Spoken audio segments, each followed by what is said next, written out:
All right, we're going for it. This is going to be about the myth and the mystique of classic hip hop, classic rock, maybe a little bit, classic music. So the myths and the mystique that surround these things. I'm going to try and be. There's a positive spin on it. I don't think there's a negative spin. It's like a little bit of a reality check on some things with regards to classic music, such as classic hip hop, if you want to call that 80s and 90s hip hop, classic rock, that would be 70s, 80s, sort of. Classic pop was the 80s. So if you're a music maker of any sort, producer, artist, this would be interesting, I hope, to you, in that it's some different way to look at how you're working on your music, what your thoughts are on it as you think and overthink and rethink everything that you're doing, as we all do. We're always hearing the term, it's a classic. Oh, that's a classic. You know, why don't they make classic music like that anymore? Whether it's classic rock, classic hip hop. And I can only talk from experience of being there for like classic hip hop, classic R&B, and some classic pop. But in the case of hip hop and R&B, I could tell you that we didn't know, these weren't instant classics. So we didn't know that when we were working on these tracks and with these artists that, oh yeah, this is a classic. This is going to be, they're going to be talking about this 25 years from now, or 20 years from now, or 30 years from now. It's a classic. No, there was absolutely no thought in the room that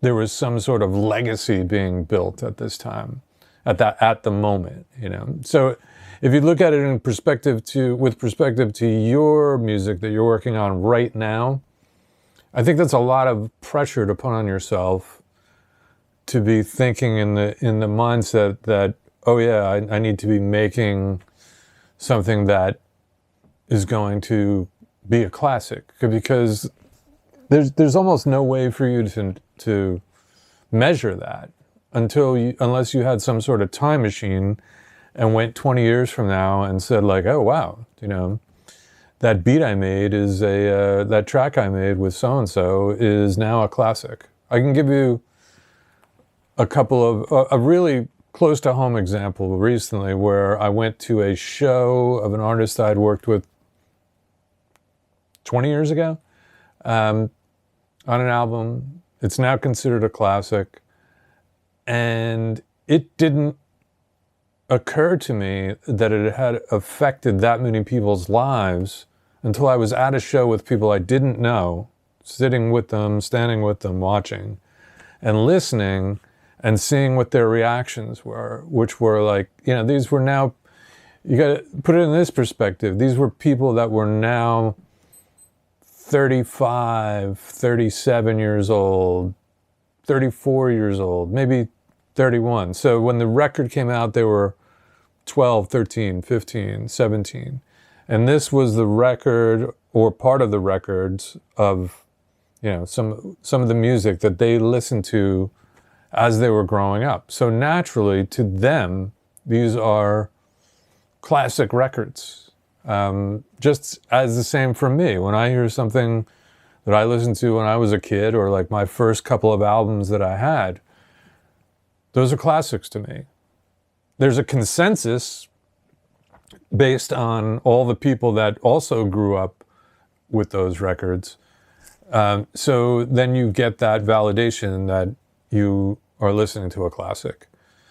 So what does some of this mean? I have my little notes. The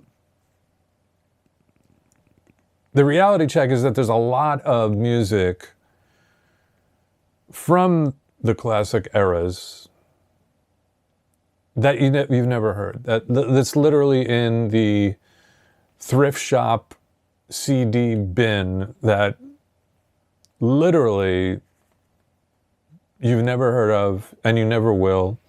No one will buy them. There was, I think what the percentage is, something like 1% of records that come out turn out to be, you know, big records, sell millions of copies, back when you had to sell physical copies.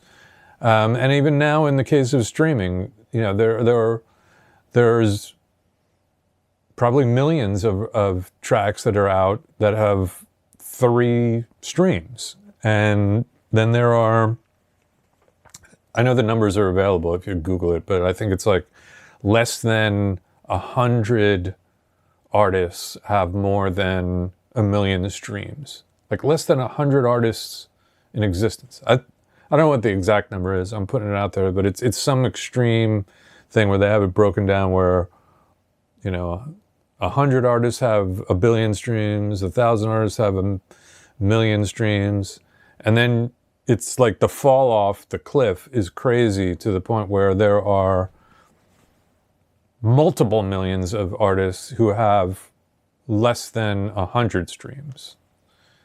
And it's the same thing when you look at record sales.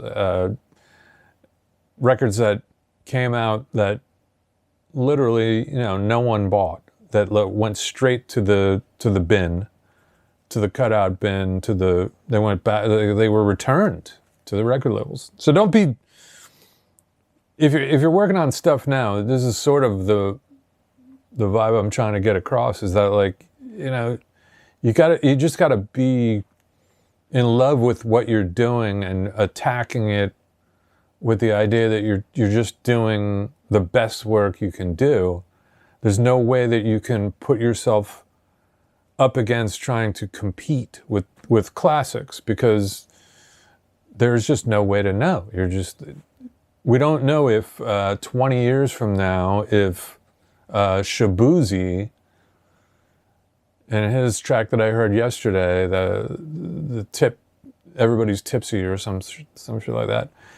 We don't know if that's going to be, I would imagine it's going to be a classic for someone who right now is 17.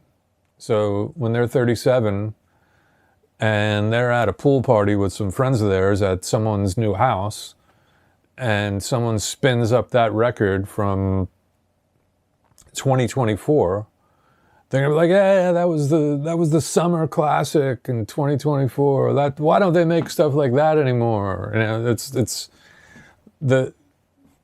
it's tried and true that the next crew likes what they grew up with. That's the myth and mystique of classic. I'm going to title it classic hip hop because, you know, I'm going for the massive numbers with the clickbait and all that. I didn't think I was going to do a vid today. I got a whole bunch going on and a friend of mine coming into town, and somehow I have to be entertaining. And I knew I didn't want to be doing a video while they were hanging out. So this is the today's video for the week.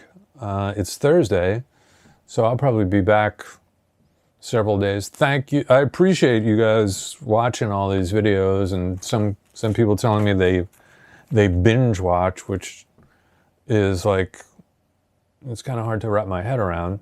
There are also some people that say, boy, you talk really slow. I'm not going to do the jump cut editing, as I said.